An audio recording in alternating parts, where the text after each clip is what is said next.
सभी को ओम शांति।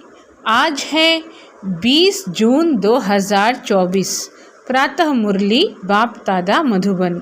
आज है सतगुरुवार।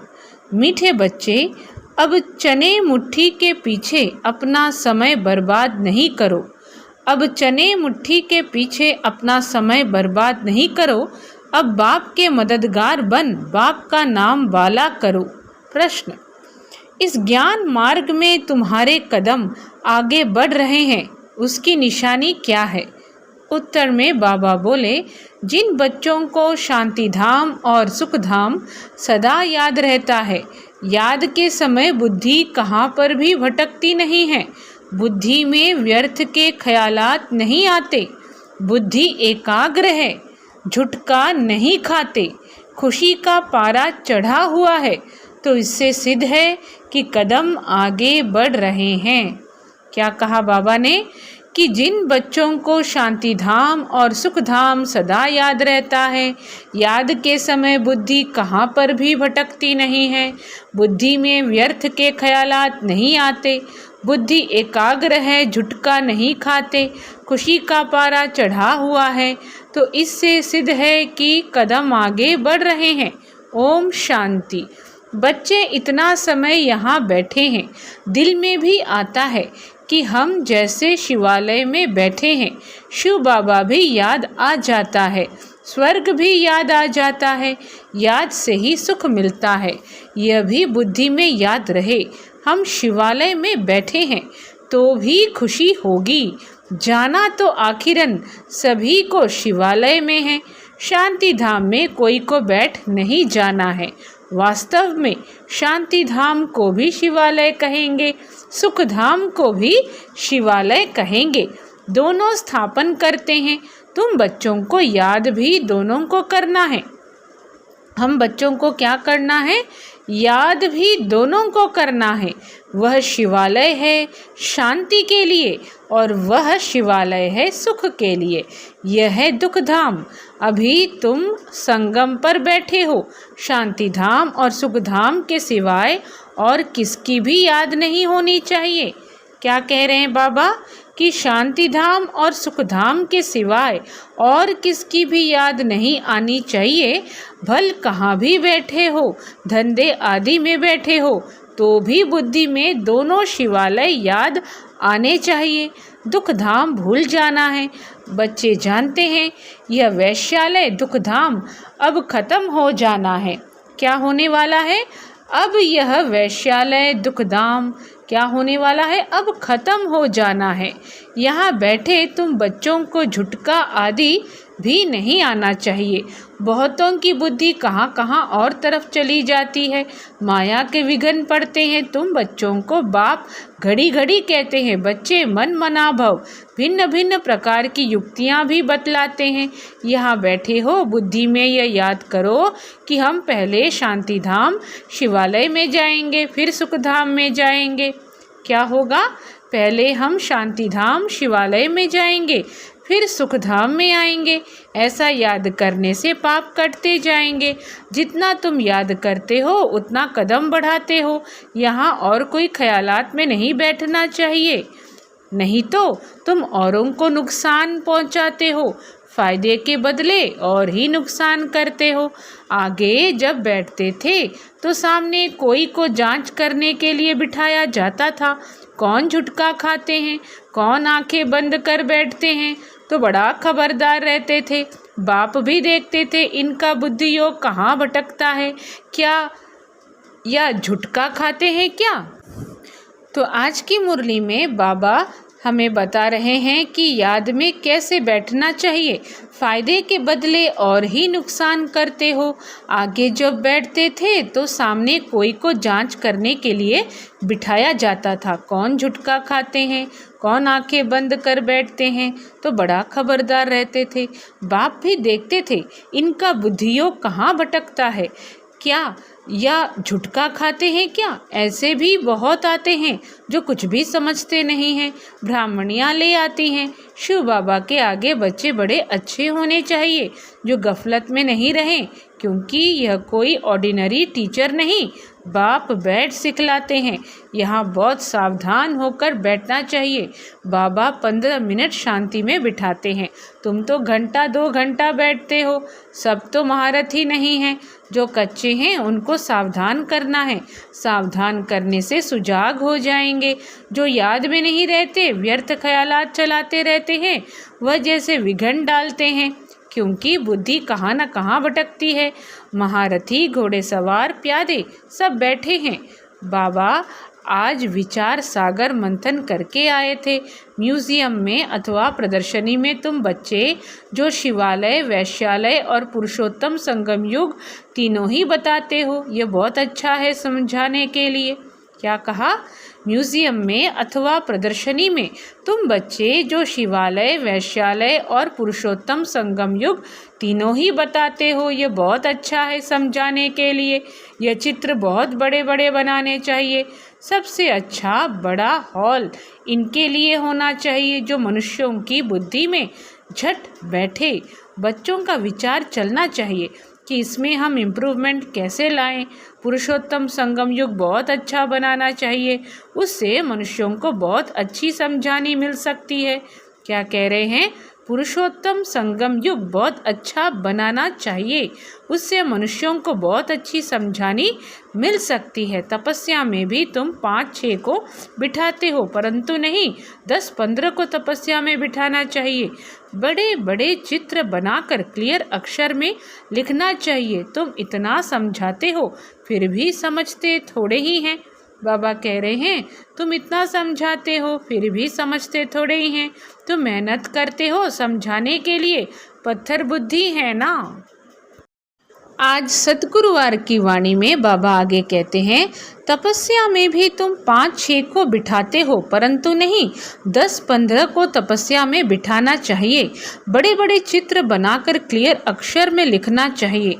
तुम इतना समझाते हो, फिर भी समझते थोड़े ही हैं।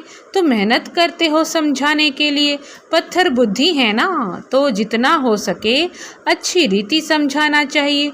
जो सर्विस में रहते हैं उन्हों को सर्विस बढ़ाने का ख्याल करना है। प्रोजेक्टर प्रदर्शनी में इतना मज़ा नहीं है जितना म्यूज़ियम में। प्रोजेक्टर प्रदर्शनी में इतना मज़ा नहीं है जितना म्यूज़ियम में। प्रोजेक्टर से तो कुछ भी समझते नहीं। सबसे अच्छा है म्यूज़ियम, भले छोटा हो। एक कमरे में तो यह शिवालय, वैश्यालय और पुरुषोत्तम संगम युग का सीन हो। समझाने में बड़ी विशाल बुद्धि चाहिए।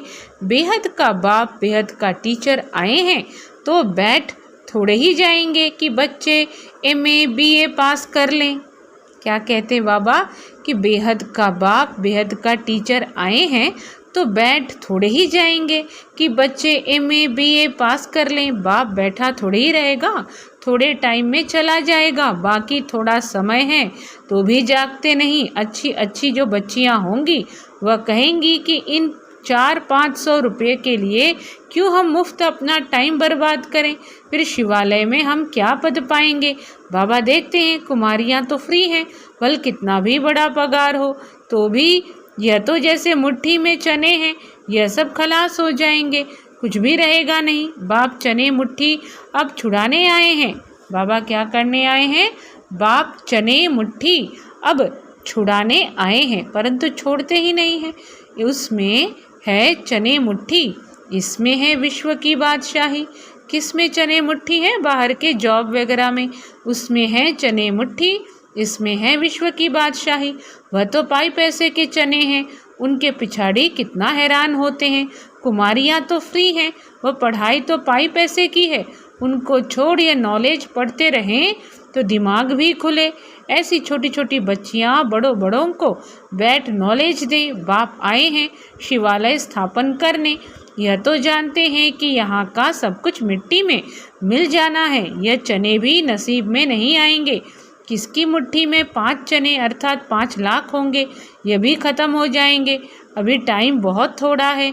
दिन प्रतिदिन हालत ख़राब होती जाती है, अचानक आफतें आ जाती हैं, मौत भी अचानक होते रहते हैं। मुट्ठी में चने होते ही प्राण निकल जाते हैं। क्या कहा? मुट्ठी में चने होते ही प्राण निकल जाते हैं। तो मनुष्यों को इस बंदरपने से छुड़ाना है।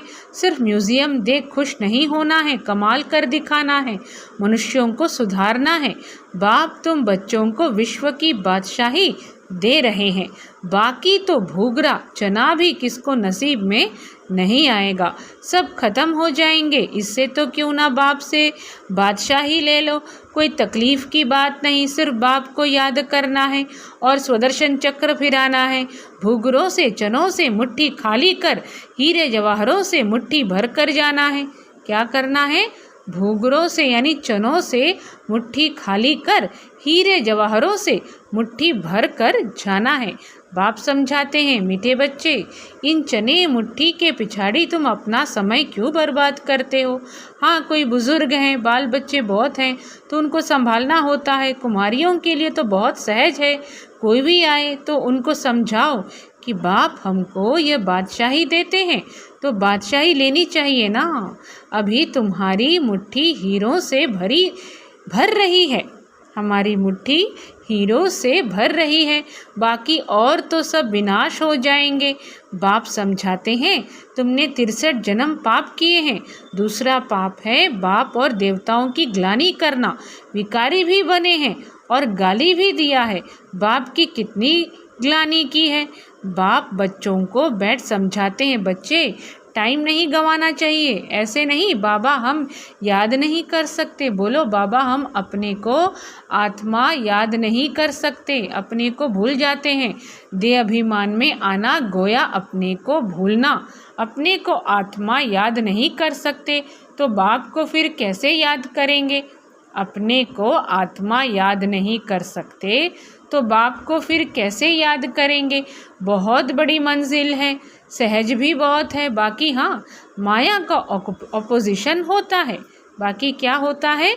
माया का ऑपोजिशन होता है। मनुष्य गीता आदि भल पढ़ते हैं परंतु अर्थ कुछ भी नहीं समझते। भारत की ही मुख्य गीता है, भारत की है ही मुख्य गीता। हर एक धर्म का अपना अपना एक शास्त्र है। जो धर्म स्थापन करने वाले हैं उनको सतगुरु नहीं कह सकते, यह बड़ी भूल है। सतगुरु तो एक ही है, बाकी गुरु कहलाने वाले तो ढेर हैं। कोई ने कारपेंटर का काम सिखाया, इंजीनियर का काम सिखाया तो वह भी गुरु हो गया। हर एक सिखलाने वाला गुरु होता है, सतगुरु एक ही है। अब तुमको सतगुरु मिला है, वह सत्य बाप भी है तो सत्य टीचर भी है, इसलिए बच्चों को जास्ती गफलत नहीं करनी चाहिए। यहाँ से अच्छी रीति रिफ्रेश होकर जाते हैं, फिर घर जाने से यहाँ का सब भूल जाते हैं। गर्भ जेल में बहुत सजाएं मिलती हैं, वहाँ तो गर्भ महल होता है। विकर्म कोई होता नहीं जो सजा खानी पड़े। क्या समझाते बाबा? विकर्म कोई होता नहीं जो सजा खानी पड़े। यहाँ तुम बच्चे समझते हो, हम बाप से सम्मुख पढ़ रहे हैं। बाहर अपने घर में तो ऐसे नहीं कहेंगे, वहाँ समझेंगे भाई पढ़ाते हैं। यहाँ तो डायरेक्ट बाप के पास आए हैं। बाप बच्चों को अच्छी रीति समझाते हैं। बाप की और बच्चों की समझाने में फ़र्क हो जाता है। बाप बैठ बच्चों को सावधान करते हैं, बच्चे बच्चे कह समझाते हैं। क्या करते हैं? बच्चे बच्चे कह समझाते हैं। तुम शिवालय और वैश्यालय को समझते हो, बेहद की बात है। यह क्लियर कर दिखाओ तो मनुष्यों को कुछ मज़ा आए।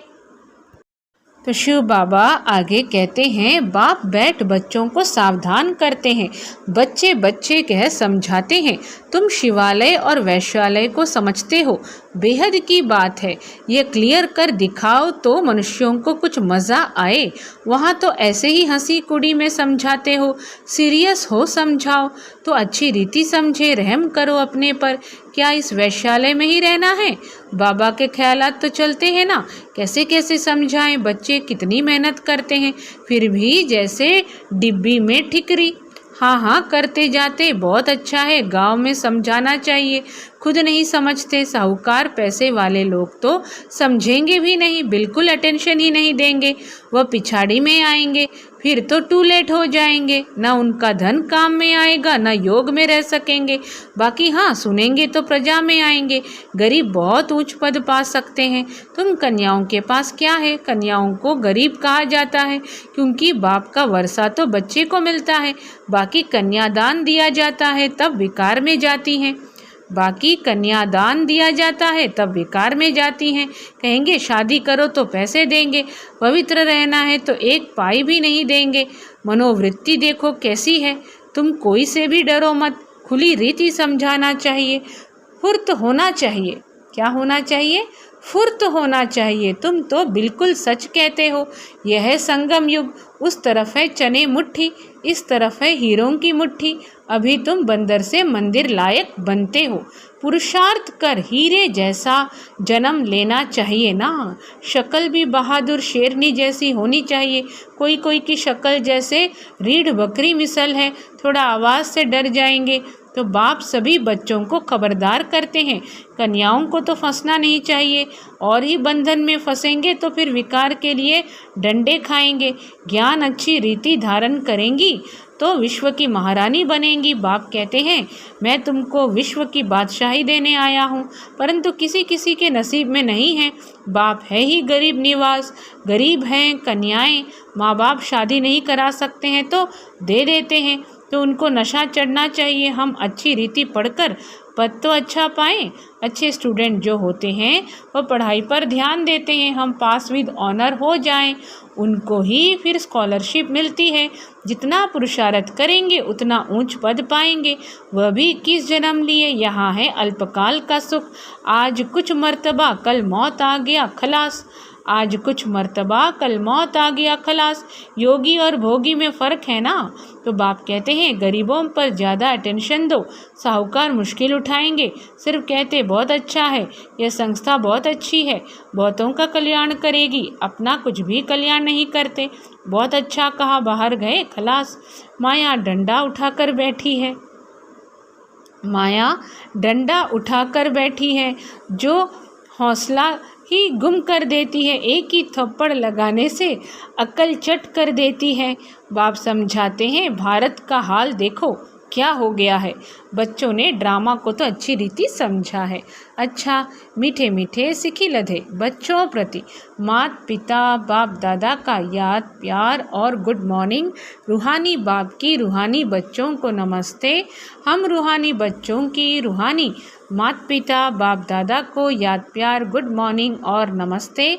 आज की धारणा के लिए मुख्य सार, चने मुट्ठी छोड़ बाप से विश्व की बादशाही लेने का पूरा पुरुषार्थ करना है। किसी भी बात में डरना नहीं है, निडर बन बंधनों से मुक्त होना है, अपना समय सच्ची कमाई में सफल करना है। दूसरी पॉइंट, इस दुख धाम को भूल शिवालय अर्थात शांति धाम सुख धाम को याद करना है। माया के विघ्नों को जान उनसे सावधान रहना है। क्या करना है? माया के विघ्नों को जान उनसे सावधान रहना है। वरदान, गीता का पाठ पढ़ने और पढ़ाने वाले नष्टो मोहा स्मृति स्वरूप भव। गीता ज्ञान का पहला पाठ है अशरीरी आत्मा बनो, और अंतिम पाठ है नष्टो मोहा स्मृति स्वरूप बनो। पहला पाठ है विधि और अंतिम पाठ है विधि से सिद्धि। तो हर समय पहले स्वयं यह पाठ पढ़ो, फिर औरों को पढ़ाओ। क्या पाठ पढ़ना है कि अशरीरी आत्मा बनो, और अंतिम पाठ है नष्टो मोहा स्मृति स्वरूप बनो। तो हर समय पहले स्वयं यह पाठ पढ़ो, फिर औरों को पढ़ाओ। ऐसा श्रेष्ठ कर्म करके दिखाओ जो आपके श्रेष्ठ कर्मों को देख अनेक आत्माएं श्रेष्ठ कर्म करके अपने भाग्य की रेखा श्रेष्ठ बना सकें। स्लोगन है परमात्म स्नेह में समाये रहो तो मेहनत से मुक्त हो जाएंगे। अच्छा, सभी को ओम शांति।